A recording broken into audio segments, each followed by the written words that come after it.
লাহে লাহে কৰি গৈ থাকিব লাগে। ৰংঘৰৰ শেষ হোৱাৰ পিছত মানুহে তাৰ ওপৰত কমেণ্ট দিব, ভাল হ'ল বেয়া হ'ল। কাৰণ এতিয়াতো আপোনালোকে বিল্ডিং চিমেণ্ট শিল বালিহে দেখি আছে। প্ৰজেক্টটো কমপ্লিট হ'লে যেতিয়া ৰাইজৰ পৰা আমি এটা এছেছমেণ্ট পাম, সি তেতিয়া প্ৰেৰণা যোগাব আৰু দুটা নতুনকৈ কৰা।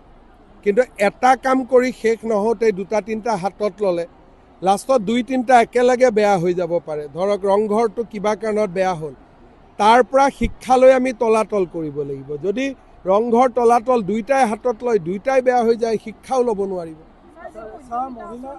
এইটোত মোৰ যিটো অভিজ্ঞতা, বিহালীৰ পৰা আৰম্ভ কৰিছোঁ, মানুহে হাজবেণ্ডৰ লগতে কাজিয়া কৰিছে। 2000 টকা হাজবেণ্ডে খুজিছে, 2000ও দিয়া নাই।